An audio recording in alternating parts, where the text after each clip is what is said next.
Hello my class 10th, welcome back to my channel. बेटा आज इस वीडियो में हम स्टडी करने जा रहे हैं। एक पार्ट करेंगे इस वीडियो में आज रिसोर्सेज एंड डेवलपमेंट का, वो रहेगा आपका कंजर्वेशन ऑफ रिसोर्सेज तक। ठीक है, तो चलिए शुरू करते हैं। Everything available in our environment which can be use to satisfy our needs provided it is technologically accessible, economically feasible and culturally acceptable is termed as a resource. यानी कि जो आपका पहला इस चैप्टर का जो टॉपिक का पहला जो वर्ड है वो है रिसोर्सेज। तो उस रिसोर्स को समझ लेते हैं। रिसोर्स क्या होता है बेटा? कोई भी मटेरियल एनवायरनमेंट से जो हम इस्तेमाल कर रहे हैं अपनी ज़रूरतों को पूरा करने के लिए, उसको रिसोर्स कहते हैं। लेकिन टेक्नोलॉजिकली एक्सेसिबल होना चाहिए, मतलब आपके पास इतनी टेक्नोलॉजी, इतने टूल्स होने चाहिए कि आप उस रिसोर्स को प्रॉपरली यूज़ कर सको। ठीक है। इकोनॉमिकली फिजिबल का मतलब क्या होता है? अफोर्डेबल होना चाहिए। ठीक है, ज़्यादा आपका पैसा नहीं लगना चाहिए उस रिसोर्स को टैप करने के लिए। ठीक है।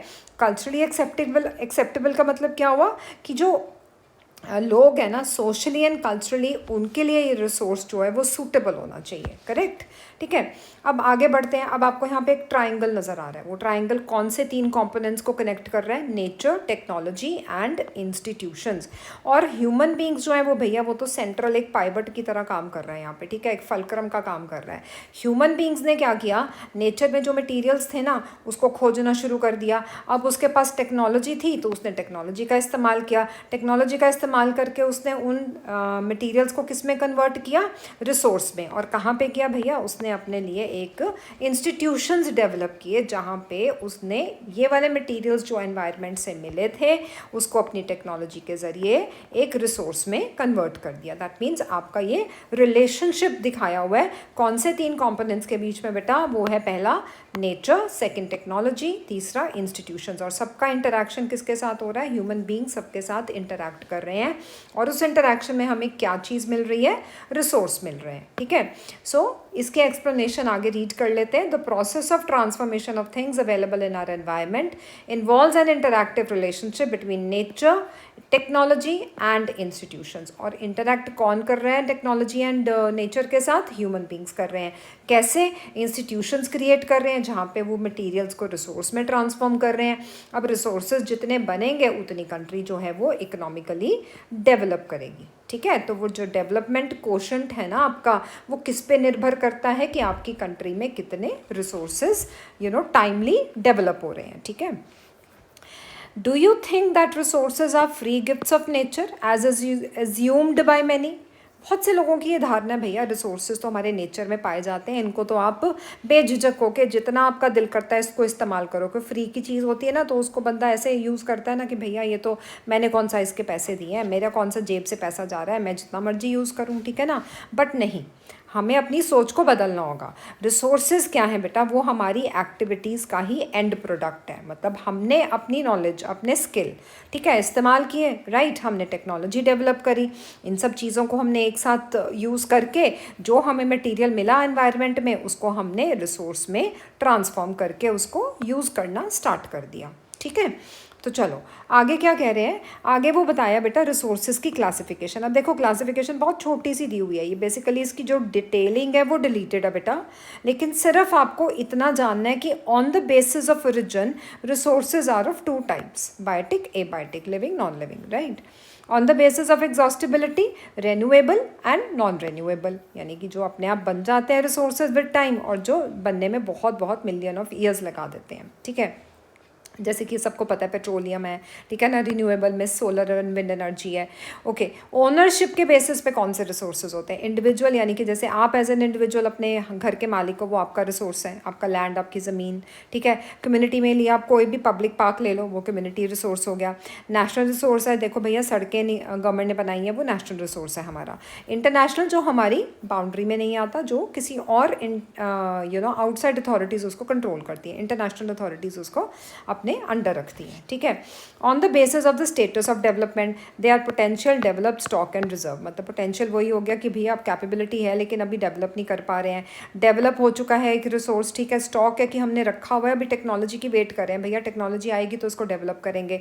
और रिजर्व भी इसका स्टॉक का ही एक हिस्सा होता है कि हमने रिजर्व रखा हुआ है कि आने वाले टाइम में कभी भी कमी हो सकती है तो हम इस रिजर्व से निकाल के उस रिसोर्स को यूटिलाइज कर लेंगे। ठीक है।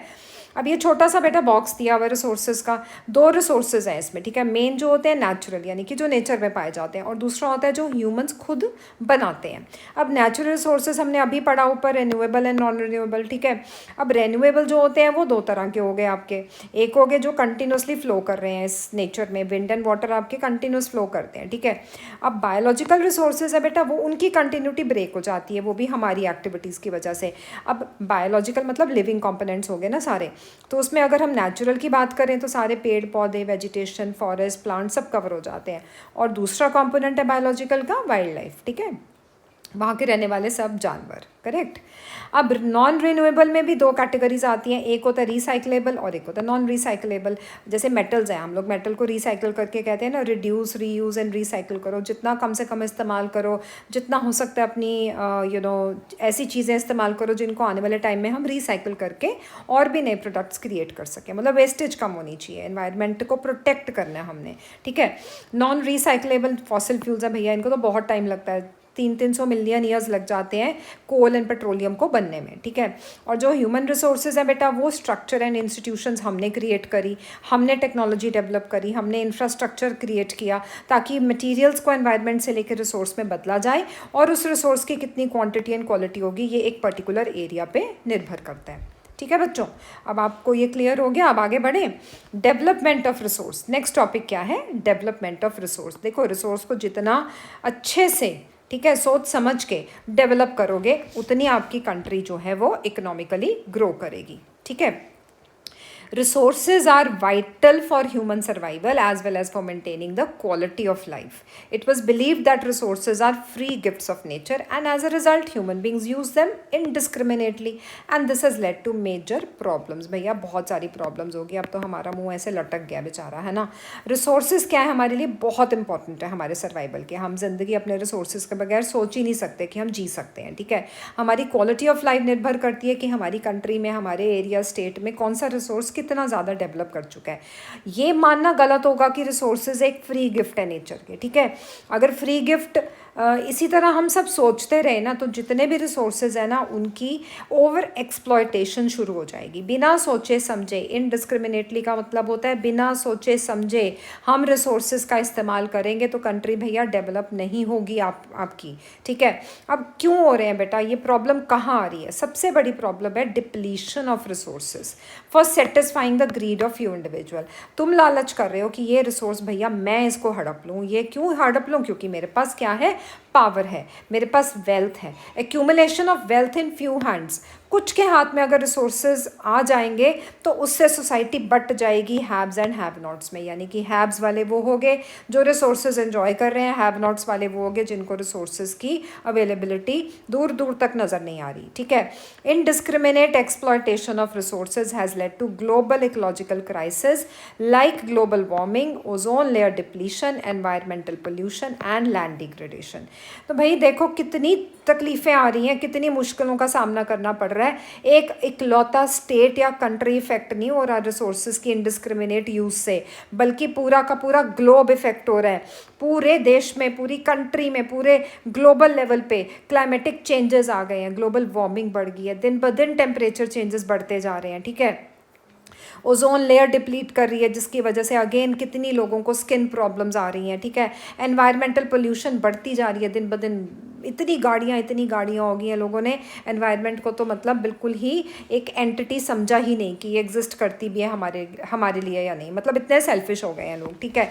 और उसके साथ साथ हमारा लैंड जो है वो डिग्रेड हो रहा है, तो ये हम पढ़ेंगे लैंड रिसोर्स में, ठीक है। चलो आगे चलें। Okay, now what is the chapter further telling us? An equitable distribution of resources has become essential for a sustained quality of life and global peace. कि देखो अगर आपको अपनी ज़िंदगी बहुत अच्छे तरीके से और ज़्यादा समय तक अच्छे ही तरीके से बितानी है तो उसके लिए रिसोर्सेज का बराबर डिस्ट्रीब्यूट होना बहुत ज़रूरी है, यानी कि कुछ के हाथ में ज़्यादा और कुछ के हाथ में बिल्कुल भी ना हो, ऐसा इनडिस्क्रिमिनेट डिस्ट्रीब्यूशन नहीं चाहिए हमें, ठीक है। If the present trend of resource depletion by a few individuals and countries continues, the future of our planet is in danger। भैया बहुत खतरा आने वाले टाइम में, अगर इसी तरह लोग अपनी ज़रूरतों के हिसाब से, अपने लालच, अपनी सेल्फिशनेस को आगे रख के रिसोर्सेज को अपने ही हाथ में, अपनी मुट्ठी में रखेंगे और बाकी लोग जो है उनका मुंह देखने के लिए बैठे हैं, ऐसा नहीं चलेगा बेटा। आने वाला जो टाइम है ना, जो फ्यूचर है, उससे आपका जो प्लैनेट, आपका अर्थ है, वो खतरे में आ जाएगा। ठीक है, आगे क्या है, therefore resource planning is essential for the sustainable existence of all forms of life. Sustainable existence किसका कंपोनेंट है? सस्टेनेबल डेवलपमेंट का। तो भैया हमने जितना अभी तक पढ़ा उससे एक निचोड़ निकलता है कि जितने भी रिसोर्सेज हैं ना, उनकी प्लानिंग कर लो।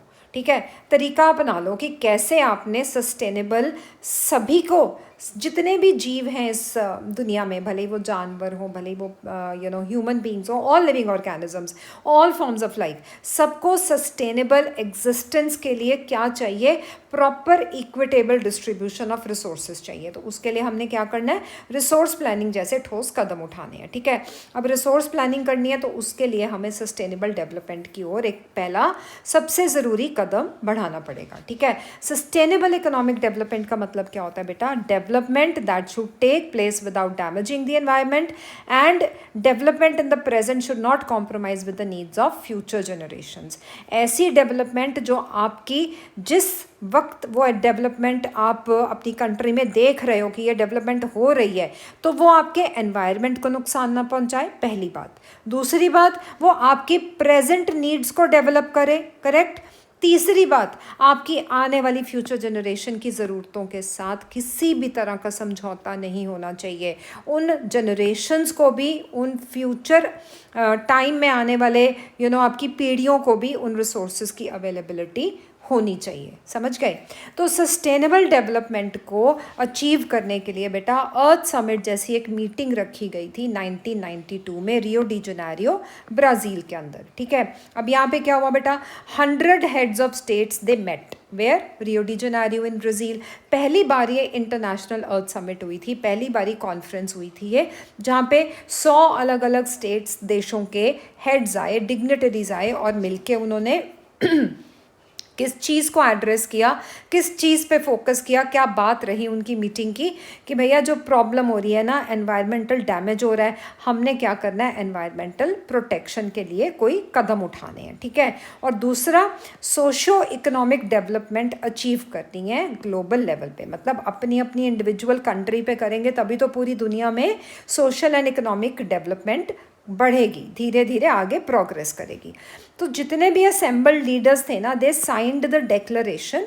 किस पे था बेटा वो डेक्लरेशन? वो जो एग्रीमेंट था, that was on global climatic change and biological diversity. ठीक है, तो उन सब ने इसको साइन कर दिया और उसका आउटकम क्या निकला? एजेंडा 21। यानी कि इस मीटिंग का जो रिजल्ट था वो ये निकला कि भाई अब हमें एजेंडा 21 को अडॉप्ट करना है। ठीक है, तो समझ लेते हैं बेटा एजेंडा 21 क्या है।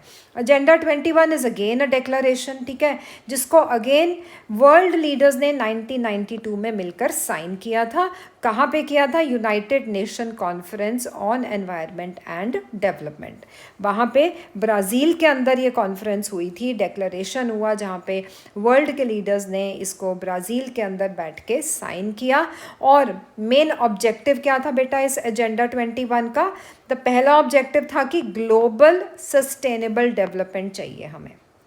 Sustainable development should begin from the root and should reach to the top level. यानी कि अपने लोकल लेवल से अपनी एजेंडा 21 को अडॉप्ट करना शुरू कर दो। ठीक है, लोकल लेवल से आप स्टेट लेवल, स्टेट से कंट्री, कंट्री से ग्लोबल लेवल की तरफ एक एक कदम आगे बढ़ाते जाओ।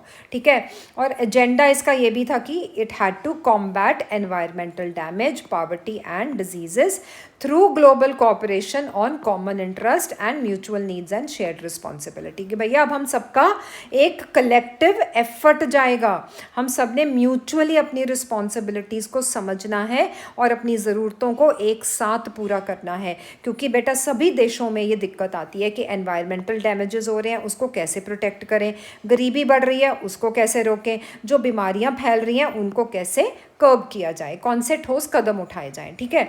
तो ये एजेंडा 21 जो था ना, every local government should draw it's local agenda 21, यानी कि ये जो 21 एजेंडाज हैं ये हर एक लोकल गवर्नमेंट को पहले से ही उठाना चाहिए कदम, ताकि आगे चल के एक बड़े लेवल पे, बड़े स्तर पे उनको इन सब चीज़ों को कॉम्बैट करने में, डील करने में, फाइट करने में कोई भी दिक्कत ना आए, ठीक है। तो इसके लिए जैसे हमने पहले पढ़ा कि रिसोर्स प्लानिंग बहुत इंपॉर्टेंट है, तो रिसोर्स प्लानिंग ऑटोमेटिकली एक बहुत ही बड़ी बेटा एक्सेप्टेड स्ट्रैटेजी रही है for the judicious use of resources. आप किसी भी चीज़ को देखो, अगर प्लान करके चलते हो, आप अपना अगर रूटीन भी प्लान कर लो, आप अपना एक स्टडी शेड्यूल भी प्लान कर लो, ठीक है, तो आप बड़ा ही सही तरीके से समय का इस्तेमाल कर पाओगे, ठीक है। ऐसे ही हमने रिसोर्सेज की प्लानिंग करनी है, क्यों? ताकि हम अपने रिसोर्सेज को बड़े ही तरीके से ऑप्टिमाइजेशन कर सकें, बहुत सोच समझ के, जुडिशियस का मतलब होता है बहुत ही सोच समझ के उनका इस्तेमाल कर सके। तो भैया स्ट्रैटेजी अपनाओ ना, फिर लगाओ, तिगड़म लगाओ। जैसे अपने एग्ज़ाम टाइम में आप लोग अपना एक टाइम शेड्यूल सेट करते हो ना कि इतने घंटे भैया हम रात को पढ़ेंगे, इतना सुबह पढ़ेंगे, तो भी हमारा तो काम हो जाएगा, है ना। हमारा जो रिसोर्स है, जो हमने जिस सब्जेक्ट को अभी टैकल करना है, वो हमारा रिसोर्स जो है ना, वो हमने उसके लिए प्लानिंग कर ली है, ठीक है। तो ऐसे कंट्री को भी रिसोर्स प्लानिंग करनी पड़ती है, ठीक है। And it has importance in a country like India which has enormous diversity in the availability of resources. भर भर के रिसोर्सेज है हमारी कंट्री में, ठीक है, बहुत ज़्यादा है।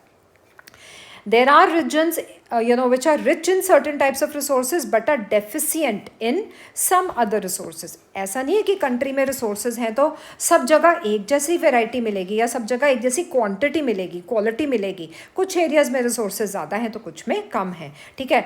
कुछ एरियाज़ जैसे हम कहते हैं जहाँ रिसोर्सेज ज़्यादा हैं उनको हम सेल्फ सफिशेंट कहते हैं, और कुछ पे जो बहुत कम है वहाँ पे उनकी एक्यूट शॉर्टेज रहती है रिसोर्सेज की। तो अब एग्जाम्पल देखें अपनी कंट्री के अंदर बेटा, झारखंड, छत्तीसगढ़, मध्य प्रदेश, इनमें मिनरल्स डिपॉजिट्स काफ़ी ज़्यादा पाए जाते हैं। अरुणाचल प्रदेश में चलते हैं, वहाँ पे पानी का रिसोर्स बहुत ज़्यादा है, अबंडेंस है, राइट, लेकिन इंफ्रास्ट्रक्चर की बेटा बहुत कमी है, जिसकी वजह से ये रिसोर्स जो है ना वो डेवलप नहीं हो पा रहा, ठीक है। अब राजस्थान की तरफ चलें तो वहाँ पे सोलर विंड एनर्जी की कोई कमी नहीं है, लेकिन पानी का जो रिसोर्स है वो वहाँ पे बहुत ज़्यादा डेफिशिएंट है। लद्दाख की बात करें बेटा, लद्दाख तो वैसे ही आइसोलेटेड है पूरी कंट्री से, ठीक है, लेकिन किस किस चीज़ में वहाँ पे रिचनेस है? कल्चरली बहुत रिच है वो, ठीक है, लेकिन उसके अलावा जो चीज़ वहाँ पे होनी चाहिए वो है पानी। पानी नहीं है वहाँ पे, डेफिशिएंसी बहुत है पानी की, इंफ्रास्ट्रक्चर टेक्नोलॉजी की बड़ी कमी है, एंड ऑफ कोर्स जो मिनरल्स हमारे कंट्री के बाकी एरियाज़ में पाए जाते हैं वो यहाँ पे अवेलेबल नहीं है। तो भैया it's time that you need to stand up, join your hands and call for a balanced resource planning. हर एक स्तर पे बैलेंस्ड रिसोर्स प्लानिंग की ज़रूरत है। ये नहीं कि सिर्फ कंट्री के लेवल पे, हमें नेशनल लेवल पे चाहिए, स्टेट लेवल भी, रीजनल लेवल भी, लोकल लेवल भी, end of course national level automatically हम अचीव कर पाएंगे। वो कहते हैं ना, अगर आप रूट से ही जड़ को, प्रॉब्लम को अगर रूट से ही पकड़ लेते हो ना, तो वो आगे चल के आपको आसानी हो जाती है उसको टैकल करने की, कॉम्बैट करने की, ठीक है। ओके, यहाँ पे इन्होंने दिया हुआ बेटा, prepare a list of the resources found in your state and identify the resources that are important but deficit in your state. देखो भैया, अब तो ये अलग अलग स्टेट में रहने वाले जो लोग हैं वो मुझे कमेंट सेक्शन में बताएंगे कि मैम हमारे स्टेट में ये रिसोर्स है लेकिन इसकी कमी है, और ये रिसोर्स है हमारी स्टेट में और इसकी कमी है, ठीक है। तो you just comment in the comment section and let me know, okay. Now moving on to the next topic, that is resource planning India. Again a very important topic beta, I'm writing again very important topic because ये direct question paper में बहुत बारी पूछा गया है, ठीक है। अब resource planning है तो बेटा it's a very complex process but it is a 3-step process and it's very easy to understand.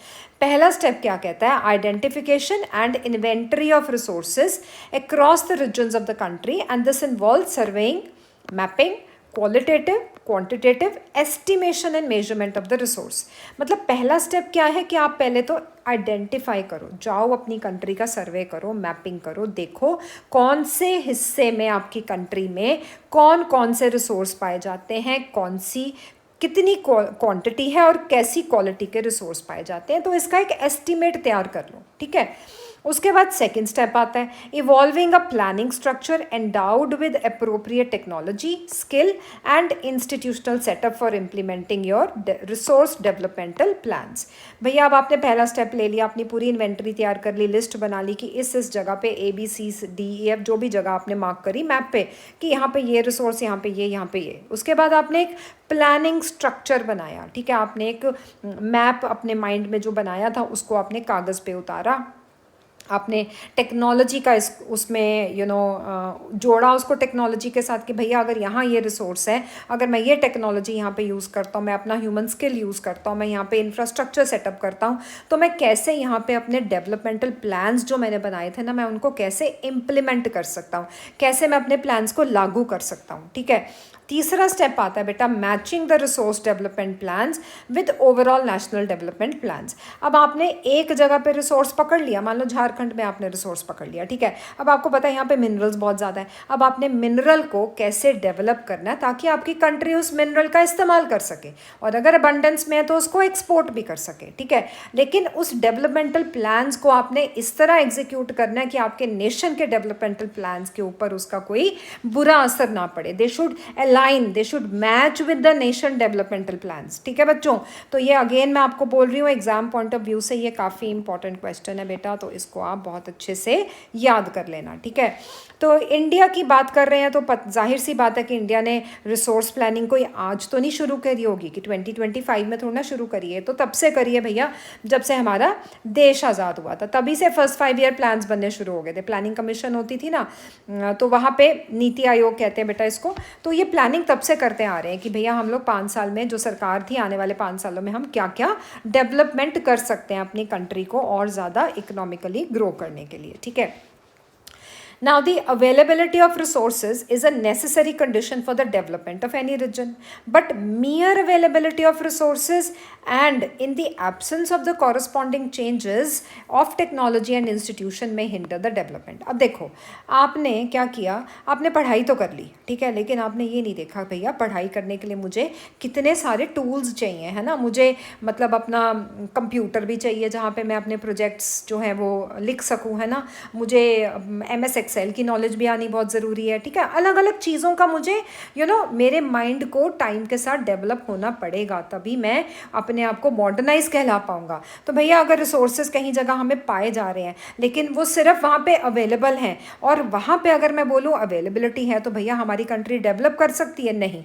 Development के लिए हमें क्या चाहिए बेटा? टेक्नोलॉजी चाहिए, बहुत ज़्यादा हाई एडवांस लेवल की एक टेक्नोलॉजिकल स्ट्रक्चर चाहिए हमें, ठीक है, मशीनें चाहिए, फिर उसके साथ साथ बेटा हमें इंफ्रास्ट्रक्चर चाहिए, ऐसे इंस्टीट्यूशन चाहिए जहाँ पे उस टेक्नोलॉजी को हम यूज़ कर सकें। अगर ये दोनों नहीं है तो हम डेवलपमेंट नहीं कर पाएंगे, उस स्तर की डेवलपमेंट अचीव नहीं कर पाएंगे जो हमने प्लान करके रखी है, ठीक है। और अभी हमने यहाँ पे पढ़ा ना ये वाले पैराग्राफ में कितने रिसोर्सेज हमारी कंट्री में अलग अलग स्टेट्स में पाए जाते हैं, लेकिन कुछ जगह टेक्नोलॉजी है, कुछ जगह नहीं है, ठीक है। तो ऑब्वियसली वो एक कह लो ना, आप पूरी कंट्री की ओवरऑल इकोनॉमिक डेवलपमेंट अगर हमें चाहिए तो हमें हर जगह पे टेक्नोलॉजी इंस्टीट्यूशंस को क्रिएट करना पड़ेगा, ठीक है। अगेन यहाँ पे बेटा एक क्वेश्चन आता है, can you name some resource rich but economically backward regions and some resource poor but economically developed regions, यानी कि ऐसे कुछ resource rich economically backward regions बताओ और ऐसे कुछ resource poor but economically developed regions बताओ। देखो अगर मैं रिसोर्स रिच रीजन की बात करती हूँ बेटा, तो मैं यहाँ पे आपको लिख देती हूँ, वैसे आप पढ़ चुके हो, झारखंड पढ़ लिया आपने, ठीक है, छत्तीसगढ़ पढ़ लिया। देखो भाई इनमें रिसोर्स तो बहुत ज़्यादा है, मिनरल्स हैं इनके अंदर, ठीक है। तो लेकिन अगर हम बात करें ना बेटा यहाँ की जो इकोनॉमिकली है ना, ये स्टेट्स बहुत बैकवर्ड है, इंफ्रास्ट्रक्चर नहीं है इनके पास, सोशल इश्यूज़ बहुत खड़े हो जाते हैं ऐसी स्टेट्स के अंदर, तो इंफ्रास्ट्रक्चर की कमी होगी, प्रॉपर गवर्नेंस सिस्टम नहीं है, सोशल इश्यूज़ आ गए, वो सब चीज़ें ना आड़े आ जाती हैं। तो इतना रिसोर्स होने के बावजूद भी बेचारे अभी भी इकोनॉमिकली बैकवर्ड ही बैठे हैं। अच्छा अगला क्वेश्चन आता है कि कुछ ऐसे रीजन बताओ जो रिसोर्स पुअर हैं लेकिन इकोनॉमिकली बड़ी डेवलप्ड है। अब आप नज़र मारो हरियाणा के अंदर, पंजाब के अंदर, ठीक है, रिसोर्स के नाम पे यहाँ पे कुछ भी नहीं है, लेकिन इकोनॉमिकली क्यों इतना डेवलप कर रहे हैं? क्योंकि भाई इंडस्ट्रियलाइजेशन बहुत है, एग्रीकल्चर प्रैक्टिसेस बहुत ज़्यादा ज़ोरों शोरों से होती है यहाँ पे, ठीक है। तो ऐसे आपको यहाँ पे एग्जांपल मैं लिख देती हूँ बेटा, हरियाणा एंड पंजाब लिख सकते हो, ठीक है। ओके तो ये आपके इस तरह के आपको बेटा वन वर्ड क्वेश्चन जो है ना वो बोर्ड एग्जाम में पूछे जा सकते हैं, ठीक है। तो ये इन बिटवीन द लाइंस की जो डिटेलिंग है ना ये बहुत ज़रूरी है जाननी, ठीक है, जो अक्सर हम लोग स्किप कर जाते हैं, ठीक है, उनको आपने मिस नहीं करना। ओके बेटा, अब आगे टॉपिक पे बढ़ते हैं। History of colonisation reveals that rich resources in colonies were the main attractions for the foreign invaders. हमारी कंट्री में देखो ब्रिटिशर्स ने कदम ही क्यों रखा, क्योंकि वो कहते हैं ना इंडिया क्या थी, सोने की चिड़िया है ना, जिसको लूट के ले गए ब्रिटिशर्स। तो हमारी कंट्री में ना रिसोर्सेज बहुत ज़्यादा थे, उसको धीरे धीरे ब्रिटिशर्स ने ना अपने अपने कहते हैं ना ब्रिटेन में इंपोर्ट करवाने लग गए, वहाँ से निकालते थे, वहाँ इंपोर्ट कराते थे। तो प्राइमरीली अगर हम देखें ये जितनी भी कॉलोनाइजिंग कंट्रीज़ थी ना ब्रिटेन जैसी, टेक्नोलॉजिकली बहुत ज़्यादा डेवलप थी। तो इनका क्या था ना, इनका एक एडवांटेज रहता था, ये एक कदम हमसे आगे थे। तो इन्होंने हमारी कंट्री के अंदर आकर जितने रिसोर्सेज थे ना भैया, उसको सबको एक्सप्लॉइट करना शुरू कर दिया। एक्सप्लॉइट करते करते इनके हाथ में पावर आ गई। अब पावर आ गई तो इन्होंने हमें क्या करना शुरू कर दिया, डोमिनेट करना शुरू कर दिया, अपनी सुप्रीमेसी झाड़ी हमारे ऊपर, ठीक है। तो रिसोर्सेज क्या कहते हैं, they can contribute to development only when they are accompanied by appropriate technological development and institutional changes. आपके हाथ में रिसोर्स है, ठीक है, लेकिन आपको टेक्नोलॉजी नहीं पता उसको कैसे मैं डेवलप करूं, ठीक है, उसकी नॉलेज नहीं है, साथ आपके पास कोई ऐसा इंफ्रास्ट्रक्चर नहीं है जहां पे आप उस टेक्नोलॉजी का इस्तेमाल कर सको, ठीक है। तो अकेला रिसोर्स जो है ना, that is not vital for the economic development of the country. What do we need, we need technology, short form में लिख रही हूँ, and we need institution. That means for the resource to be developed what do we need technology and institution.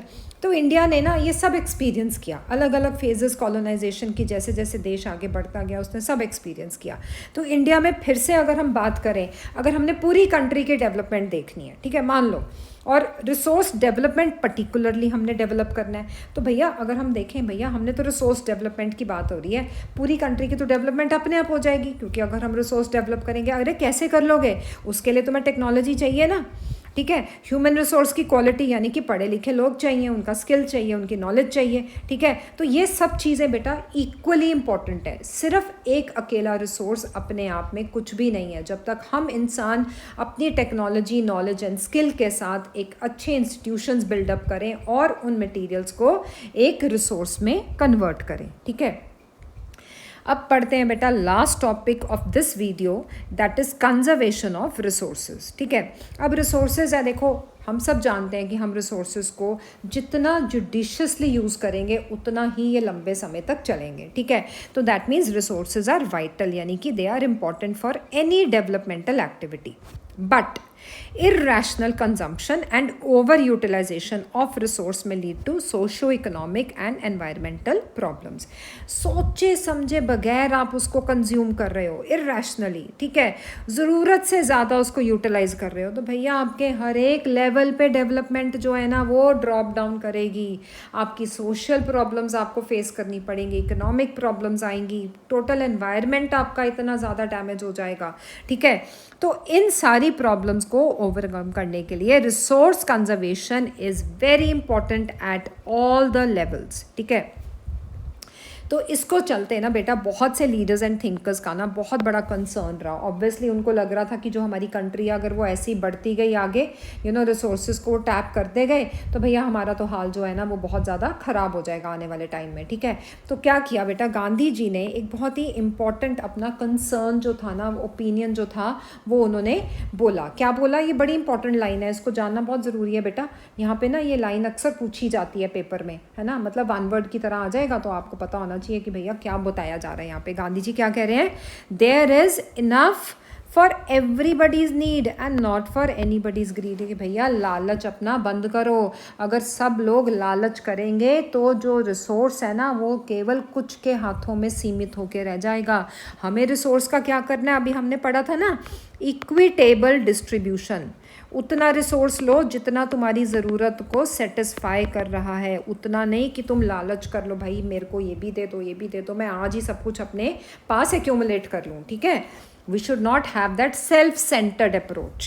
He placed the greedy and selfish individuals and exploitative nature of modern technology as the root cause for resource depletion at the global level. उसने बोला भाई जड़ है, जड़ किस चीज़ की, global level पे जो हमारा रिसोर्स है ना ये कम्प्लीटली डिप्लीट हो रहा है, ख़त्म हो रहा है। क्यों? क्योंकि हमने अपने लालच को ज़रूरत से ज़्यादा आगे रखा है, ठीक है। और वो क्या बोलते थे, he was against the mass production and wanted to replace it with the production by the masses. अब इसको समझ लेते हैं बेटा, ये लाइन बड़ी इंपॉर्टेंट है। जब उन्होंने ये बोला कि ही वॉज अगेंस्ट मास प्रोडक्शन, मतलब इंडस्ट्रियली क्या हो रहा है, चीज़ें खूब सारी लार्ज क्वांटिटीज़ में बन रही हैं, स्टैंडर्डाइज गुड्स बन रहे हैं, मशीनरी के थ्रू बन रहे हैं, है ना, कितनी सारी प्रोडक्शन हो रही है।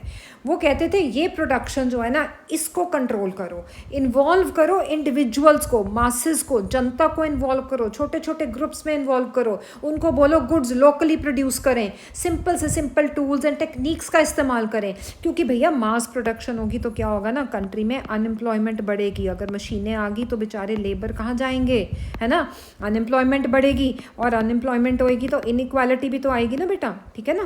कितने सारे फैक्टर्स होते हैं ना, एक दूसरे से इंटरकनेक्टेड होते हैं।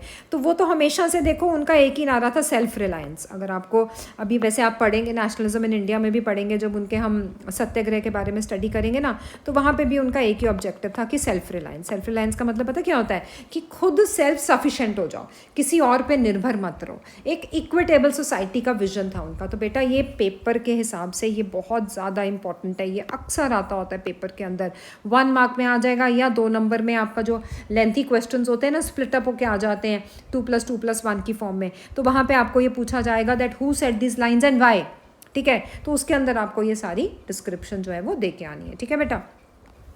तो चलो बस अब हम आखिरी बिल्कुल उस पर आ गए हैं टॉपिक पे, और वो ये है कि छोटा सा ये बॉक्स दिया हुआ बेटा इसके अंदर भी आपको 1 वर्ड के क्वेश्चंस आए हुए हैं, और पिछली बार भी बोर्ड एग्जाम में आए थे, ठीक है। तो इसके अंदर क्या है बेटा, सबसे पहले तो ये बताया इन्होंने कि एक बुक थी जिसका नाम था स्मॉल इज़ ब्यूटीफुल। अब ये बुक जो लिखी थी ना, ये शूमेकर ने लिखी थी। गांधी जी की जो फिलॉसफी थी ना, जिसके बारे में अभी हमने पढ़ा, जो वो रिसोर्सेज को लेके बात कर रहे थे, वो सारी की सारी उनकी फ़िलॉसफी इस बुक के अंदर पब्लिश की थी शूमेकर ने, ठीक है। उसके बाद अगली जो रिपोर्ट हमारे सामने आती है, which is about the resource conservation at the global level, that is, उसको प्रेजेंट किया था ब्रंटलैंड कमीशन रिपोर्ट ने। इसने बेटा क्या किया था, जितनी भी ग्लोबल लेवल पे हम रिसोर्स कंजर्वेशन की बातें करते हैं, ठीक है, उसको इस रिपोर्ट द्वारा पेश किया गया था, ठीक है। और इस रिपोर्ट ने किस कॉन्सेप्ट को हाईलाइट किया था, सस्टेनेबल डेवलपमेंट को, ठीक है। उन्होंने बोला कि सस्टेनेबल डेवलपमेंट है वो, उसी से हम अपने आने वाले टाइम में रिसोर्सेज को कंजर्व कर सकते हैं। और इनकी ये सारी की सारी जितनी भी रिपोर्ट थी ना, इसको आखिर में एक बुक में पब्लिश कर दिया गया था, और उस बुक का क्या नाम था, आवर कॉमन फ्यूचर, ठीक है बच्चों। तो इसी उम्मीद के साथ कि आपको ये वीडियो अच्छे से समझ आया होगा बेटा, मिलते हैं अगले वीडियो में। इसी चैप्टर के 2nd पार्ट को कवर करेंगे, जो कि है लैंड रिसोर्सेज। तो जुड़े रहिए मेरे चैनल के साथ, and like, share and subscribe करना मत भूलिए बेटा। Till then, good luck.